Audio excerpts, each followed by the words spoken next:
Conference کی ہے، خطاب کیا ہے، 68 لاکھ کل ریٹنگ ہے ان کی. اگر ایک میرا کلپ بھی چلے تو 2-3 کروڑ میں ہوتا ہے. تو پھر بڑی پارٹی تو میں ہی ہوں. کیوں؟ جس دن میں نے کہا کہ جس نے مجھے سننا ہے وہ سنے، جس نے نہیں سننا، جو میری پارٹی میں نہیں ہے، وہ ٹی وی کی سکرین سے ہٹ جائے. نواز شریف گیٹ نمبر 4 سے آئے، قربانی سے پہلے قربانی، سیاسی یتیم، اس طرح کے جو کاٹ دار جملے ہیں. یہ آمد ہوتی ہے. یہ میری روح اور میری سوچ میں اللہ تعالیٰ نے، یہ میری آمد ہے. کوئی میری تیاری نہیں، کوئی میرا مطالعہ نہیں. سوچ کے نہیں جاتا. لیکن شکر ہے ابھی تک منہ سے کوئی بکواس نہیں نکلی جس کا مجھے کوئی بہت بڑی قیمت دینی پڑ جائے. ورنہ کئی لوگوں کو میں نے ٹی وی پہ گالی دیتے ہوئے بھی سنا ہے. جب آپ نے اپنی پولیٹیکل پارٹی بنائی تو اس کا اینڈ گول کیا تھا؟ وزیر اعظم بننا؟ یہی نہیں، وہ تو میں بنانا نہیں چاہتا تھا. پارٹی میں نے اس لیے بنائی کہ مشرف نے مجھے سیکرٹری جنرل بنایا. چودھریز نے کہا کہ ہمیں یہ سیکرٹری جنرل قبول نہیں ہے، ہمیں مشاہد حسین سیکرٹری جنرل چاہیے. میں نے ان کو کہا یہ چھوڑ جائے گا، میں آپ کے باپ کا ساتھی ہوں اور آپ کی والدہ میری والدہ بنی ہوئی تھی، ان کا میں بیٹا بنا ہوا تھا، تو آپ ایسے نہ کریں. میں نے ان کے ساتھ 3 میٹنگز کی، لیکن ان کا فائنل کہنا یہ تھا کہ شیخ صاحب ہم آپ کے ساتھ بطور جنرل سیکرٹری نہیں چل سکتے. پھر میں نے چودھریوں کو کہا میں پارٹی بناؤں گا، ہوگی 1 سیٹ کی، لیکن پاکستان کی سب سے اہم پارٹی ہوگی، کیونکہ میں نے تو پرائم منسٹر بننا نہیں ہے. کیا وجہ تھی؟ کیا وہ آپ کی حق گوئی سے ڈرتے؟ ان کے لیے میں قتل کے مقدمے میں آیا. میں نے کوئی قتل نہیں کیا تھا. کم چودھری ظہور اللہ کی وجہ سے میں کڑیاں والا 302 میں اتنا عرصہ گلتا رہا، سڑتا رہا. یہ میرا بلہ ہے جی، جب میں آتا ہوں تو آتا ہے. اچھا آپ کو تو ویسے بھی جانوروں کا بہت شوق ہے، آپ نے تو بہت سے پالتو جانور رکھے ہیں. بہت سارے جانوروں سے مجھے محبت ہے. میں شکار کا گوشت بھی نہیں کھاتا. ویسے تو حلال ہے، لیکن میں نے آج تک شکار کا گوشت نہیں کھایا. میں ظلم سمجھتا ہوں. گجرانوالہ میں لوگوں کی لائن لگی ہوتی ہے اتنا سا چڑا کھانے کے لیے. دھمبا کھاؤ جو کھانا ہے. تو میری طرح ان کا پیٹ ہے گجرانوالے میں، اور چڑے اتنے کھاتے ہیں ذرا سے. آپ اپنی والدہ کے بہت قریب؟ بہت. ان کی کون سی یادیں ہیں جو ساری ایک پل کی. باپ کے ساتھ تو مجھے کوئی اٹیچمنٹ نہیں تھی، صرف اور صرف ماں. باپ کو میں نے لفٹ ہی نہیں کرائی اس کی زندگی میں. پیسے بھی میں ماں سے لیتا تھا. ہم 11-12 بھائی تھے. اس کو یہ خوف تھا یہ رات کو کسی بچے کا گلا نہ دبا دے.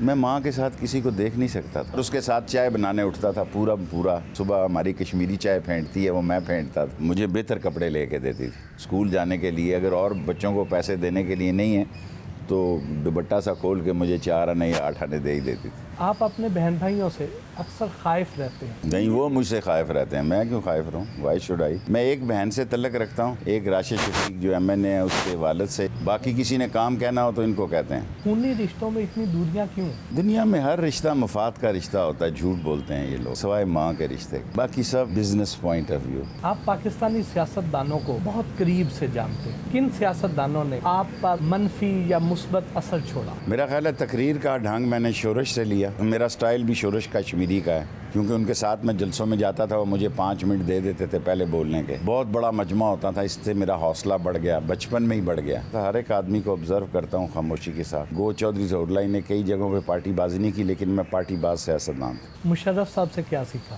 مشرف کے ساتھ تو بڑی پکی سگار کی یاری تھی، کیونکہ مشرف کی بیوی اس کو سگار پینے سے روکتی تھی. پھر وہ رات کو مجھے جا کے چوری کا سگار پلانا پڑتا تھا. تو رات کو، حالانکہ کئی ادارے جو ہیں یہ مجھے کہتے تھے don't be state within state. اگر صبح مشرف کوئی فیصلہ کرتا تھا وہ کہتے تھے شیخ رشید نے اس کا دماغ بنا. میں کہا میں تو سوٹا لگانے جاتا ہوں. اس کے پاس دیکھیں جی بلیک چرچل سگار آتا تھا. کوئی سوچ سکتا ہے بلیک چرچل کاسترو اس کو بیچتا تھا 100 میں سے 90 تو میں ہی پی جاتا تھا. بھٹو صاحب کی کون سی بات پسند ہے؟ بھٹو مجھے قومی بدماش کہتا تھا. اس نے جب شکایت ہوئی تو اس نے لکھا کہ یا اس کو خریدو یا اس کو ختم کر دو. میں نے اس کا جلسہ پلٹ دیا تھا اکیلا ایک چاقو کے ساتھ. اس دن میں لیڈر بن گیا. عمران خان کی کس بات سے انسپائر ہے؟ صرف آنسٹ آدمی ہے. آنسٹی بہت بڑا ہتھیار ہے. جد و جہد کرتا رہتا ہے. اور صرف عمران خان سے میں نے ایک ہی سبق سیکھا ہے کہ ہارتا وہ ہے جو ہار مانتا ہے. باقی میں پہلے ہی ٹرینڈ تھا. آپ کہا کرتے تھے کہ سیاست سے ریٹائر ہونے سے پہلے میں عمران خان کا دور حکومت دیکھنا چاہتا ہوں. آگے کیا ارادے ہیں؟ میرا ایک نالا لئی رہ گیا ہے. ML1 تو ہو گیا ہے. اب اس کی شروعات ہو جائیں 45 دن 2 مہینے میں. بس میں تھک گیا ہوں. میں اب ریٹائر ہی ہونا چاہتا ہوں. ایسے ہی مجھے گھسیٹتے ہیں بار. ہر الیکشن کے نزدیک کہتے ہیں اب ہرا دوں گا. پھر میں کہتا ہوں اب تو بری بات ہے اگر میں بھاگ گیا تو یہ کہیں گے میں بھاگ گیا ہوں. ورنہ مجھے کھلا چھوڑ دیں تو میں فارغ ہوں. عمران خان آپ سے سیاست میں بہت جونیئر ہے اور شروع میں آپ کی ان سے بنتی بھی نہیں تھی. پھر وہ کون سے عوامل تھے جس نے آپ کو ان سے اتنا قریب کر دیا؟ آپشن نہیں تھا نا. نواز شریف سے میرا جھگڑا ہو گیا اور اور کوئی پارٹی پیپلز پارٹی کے ساتھ ظاہر ہے میری کبھی بنی نہیں. میں نے سیاست بھٹو کے ساتھ نہیں گیا, حالانکہ بھٹو کی بڑی خواہش تھی. سو عمران خان ایک ابھرتا سٹار تھا اور کچھ ووٹ میرے تھے اور کچھ عمران خان کے بن گئے ہوئے تھے. سو اگر ہم دونوں مل کے لڑیں تو ہمیں اللہ کے فضل سے کوئی نہیں ہرا سکتا. اگر ہم الگ الگ لڑیں تو شاید بے شک ہار جائیں.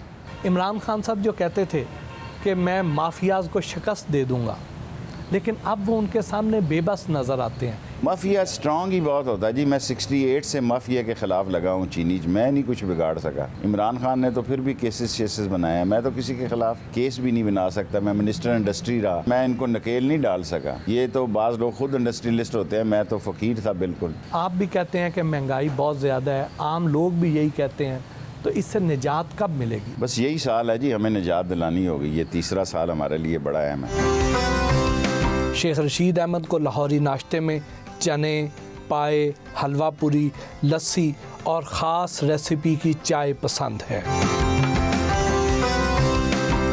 یا لاہور میں آپ کے کون کون سے فیوریٹ ہیں؟ سر میں ایک دن چھوٹے پائے لاہور میں کھاتا ہوں, جی. ایک دن اوجڑی کھاتا ہوں, ایک دن بڑے پائے کھاتا ہوں. کراچی میں ایک دن, یار 2 دن میں لاہور رہتا ہوں, ایک دن کراچی رہتا ہوں, 5 دن میں پنڈی رہتا ہوں. پنڈی میں اوجڑی کھاتا ہوں اور چنے کھاتا ہوں. چھوٹے پائے لاہور کھاتا ہوں. لاہور میں کس کے پائے پسند ہیں؟ جس کے بھی ہیں, چھوڑو شہرت حاصل کر جائے گا, کیا فائدہ, لوگ نہ ہی کھائیں تو اچھا ہے. مینیو میں کوئی خاص چیز پسند ہے؟ میں یا بڑا من بھاتا سلیکٹیو کرتے ہوں ہیں؟ کھانے میں, میں بہت بہت سلیکٹیو. دیسی کھانے کھاتا ہوں. ہفتے میں ایک دن گوشتابہ کھاتا ہوں, پھر اللہ تعالیٰ آپ کو بھلا کرے پالک گوشت کھاتا ہوں, دیسی مرغی کھاتا ہوں. دوپہر کو میں اتنا نہیں کھاتا, صرف صبح جی بھر کے کھاتا ہوں اور شام کو کھاتا ہوں. یہ اتنا جو آپ کا لال سرخ رنگ ہے, یہ کشمیری ہوں نا اس لیے. اس پہ تو اللہ کے فضل سے کرونا نے بھی اثر نہیں ڈالا. نہیں جی, بہت برا اثر ڈالا ہے, کرونا نے مار کے رکھ دیا. 21 کلو وزن کم ہو گیا تھا, اب 7 کلو بڑھایا ہے کھا کے. میں تو چل ہی نہیں سکتا تھا. ہم شیخ رشید کے ساتھ گھر سے ریلوے ہیڈ کوارٹرز لاہور کی جانب روانہ ہوئے. سر, لوگ کہتے ہیں کہ عمران خان سے کچھ کام لینے ہیں جس کی وجہ سے ابھی تک وہ وزیر اعظم کی کرسی پر براجمان ہے, ادروائز جس طرح کی ان کی پرفارمنس ہے وہ انہیں اب تک ہٹا دیا جاتا. کیا یہ بات درست ہے؟ کوئی آپشن نہیں ہے عمران خان کے علاوہ. دیکھو, اب نون کو اس زبان کے بعد, اس گفتگو کے بعد لانے کا تو سوال پیدا نہیں ہوتا. پیپلز پارٹی کا پنجاب میں کوئی رول ہی نہیں ہے. سندھ میں اگر وہ پھر دوبارہ لے لیں جس کے چانسز, اگر پی ٹی آئی صحیح محنت کرے تو سندھ میں بھی حکومت فارم کر سکتی ہے. وہ کون سے کام ہیں جو ابھی تک ان سے لینے ہیں جس کی ان وجہ سے کیا لینے ہیں جی, وہ پرائم منسٹر ہے, اس نے کام کرنے ہیں. سب سے بڑا کام تو اس اکانومی کو ٹھیک کرنا ہے. اکانومی ٹھیک ہوگی, دفاع مضبوط ہوگا. اکانومی ٹھیک ہوگی, فارن پالیسی آزاد ہوگی. انشاءاللہ بہتری کی طرف ہیں. ابھی میں کل فیصل آباد گیا تھا, وہ کہہ رہے تھے کہ ہمارے پاس اتنا ٹیکسٹائل کا آرڈر ہے کہ سنبھالا ہی نہیں جا رہا. اگر آپ عمران خان کے اتحادی نہ ہوتے تو کس پارٹی کے اتحادی ہوتے؟ اور پھر میں اپنے ہی اتحادی ہوتا.